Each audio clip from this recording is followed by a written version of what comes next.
Hey everybody, it's Spencer Hakimian and welcome back to another episode of What's Moving Your Money on Forbes. On today's episode, we are going to be covering today's job market report. We are also going to be covering the revisions to the past 2 months report, and we're going to talk about a private sector data point about the job market that I thought was very interesting but did not get enough coverage this week. And finally, we're going to end the episode talking about the market reaction to all of this stuff. The equity market, the bond market, the credit market, the FX market, the crypto market, the commodity market, you name it, we're going to cover it on this episode. So sit back tight and I hope you guys enjoy.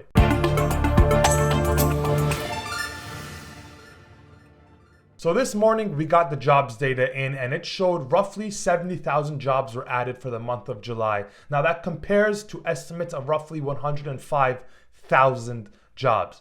Now on the surface, this miss does not appear so significant, but the market reaction was quite significant for a couple of reasons. The first is that the estimate of 105,000 was the lowest estimate of any month going back to December of 2020. And we couldn't even meet those numbers. Wall Street knew this was going to be a bad report ahead of time.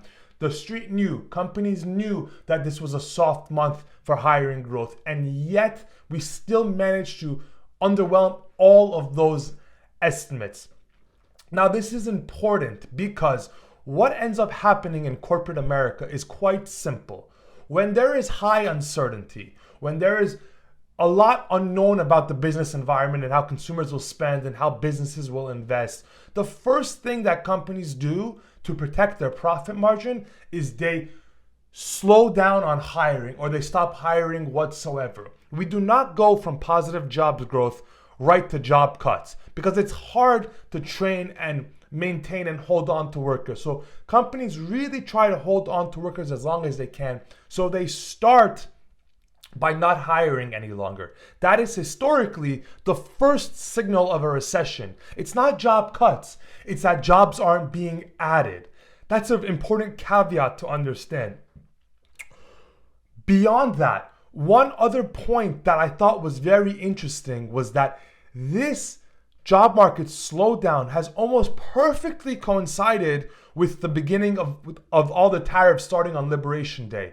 April was a weak job report. May was a weak job report. June was a weak job report. And now July is a weak job report. It's 4 months in a row now of very soft labor market growth. And as everyone knows, if you do not have a strong labor market, you will not have strong consumer spending.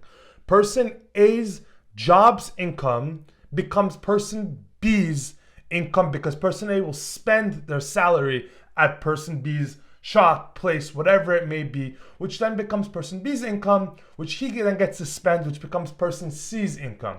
If you take this all away, the trend rapidly reverses. Now to get to the point that I think everyone wants to talk about on this episode. The revisions on today's report were horrific.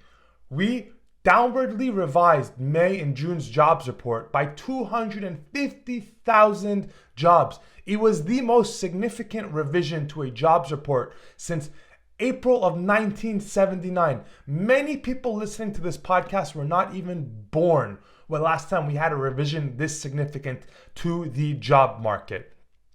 Now, there's been a lot that's been spoken about given how reliable is government data anymore. We already know that the inflation numbers are being estimated to a larger extent than they ever were in the past. Now we are seeing significant downward revisions to the job market. So it's given all of these things that I think we have to be vigilant and begin to look towards other ways of measuring this stuff, whether it's trueflation, whether it's credit card data, whether it's Challenger and Gray data, which I'm going to get to later in this episode. We have to begin looking at other ways to measure this stuff. Because if the government's data cannot be reliable, it's going to be very hard to get an accurate gauge on the economy if we are revising down jobs by 250,000 people every month. Just consider this. The revision that came out today wiped out all the supposed job gains from May and June.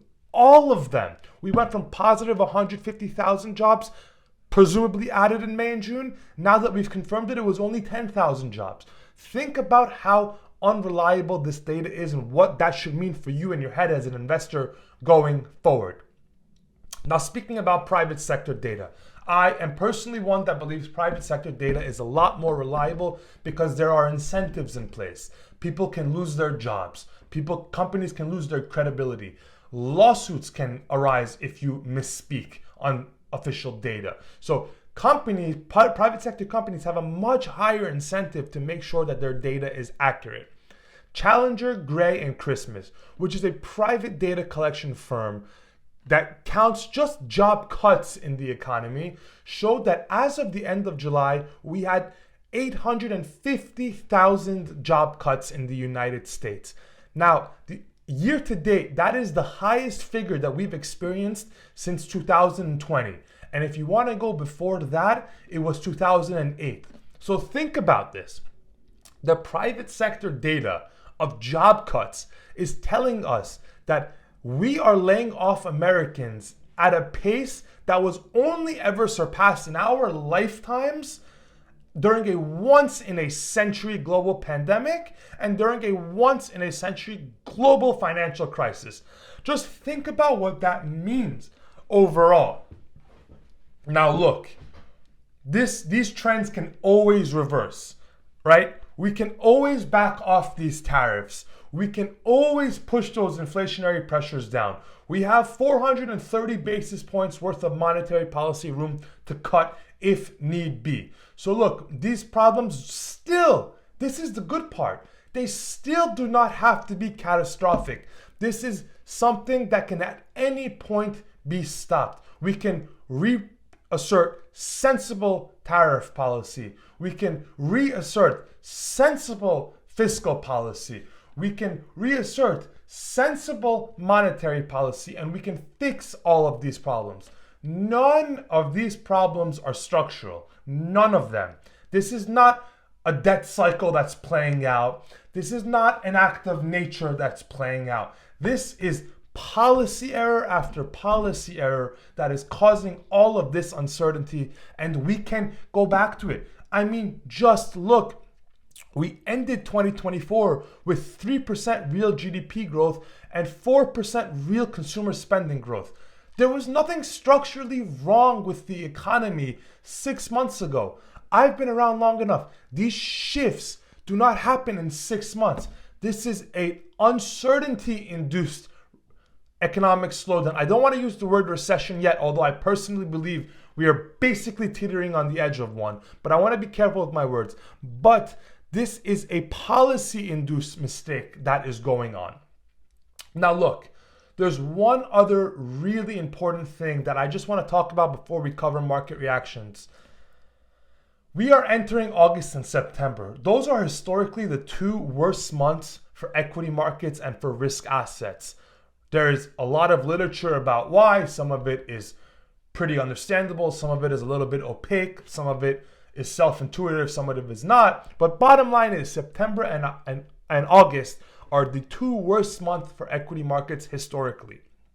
Now look, we are placing tariffs on, it appears, and we're going forward with them. If we get a sell-off in equity markets, will Trump taco again? Will he do the same thing he did in April and say, ooh, you know what? I saw the S&P fall 15%. I don't want to go through with this. Believe it or not, the timing of the calendar this year may actually help the economy overall. If it takes a 10-15% correction in equity markets for Trump to adjust some of these tariffs, perhaps in the long run, it's ultimately for the better. And perhaps if we're only starting these tariffs in August, right? If we get a sell-off in August, maybe we change our minds on all these policies before the extensive damage gets done and we're looking at a lost Christmas season, or we're looking at a lost winter, or we're looking at a lost 2026 for all we know. So let's quickly just dive into the market reaction on today's jobs report. I'm sure everyone saw it. I want to cover it anyway. I thought it was quite fascinating. We got the bond market, the treasury market rallying like crazy. 2-year yields fell by 20 basis points. Remember, bond yields falling means prices rising, rally. This is on the expectation that a September rate cut is significantly more likely now. I personally do not believe a September rate cut right now is prudent because we have all these inflationary pressures building up in the system. Procter & Gamble, Walmart, Target, Costco, Nike, you name it. Companies are telling us they are raising prices because there's no way around these tariffs any longer. The chickens have come home to roost, and it's time to pay the piper, unfortunately, for many of these policies. The stock market was down significantly on today's news. Why? Well, it's because when you get a weak job market, you get weak income, then you get weak spending, which means you're going to get weak corporate profits. Corporate profits are obviously operationally levered on top of being physically levered with actual debt. So a 10% fall in revenue could be a 50% fall in profits, and stocks are based off of profits. So this is why we have to focus about all of these things. One other thing that was very interesting to me was that the currency market fell significantly today. The dollar had a very bad session in New York this morning as of the time I'm recording this. Now, that is important because with all these tariffs in place, a weaker dollar makes our imports even more expensive. So right now, a weak currency is adding to all the inflationary pressures that we are experiencing. It is an extra tariff, so to speak, on top of all the tariffs on all our imports. Again, we cannot cut until we get inflation under control. So these are the things that I am looking at closely, and I want you guys to comment. What are you looking at closely? What shocked you today? Let me know in our comment section, and I can't wait to see you guys on Monday.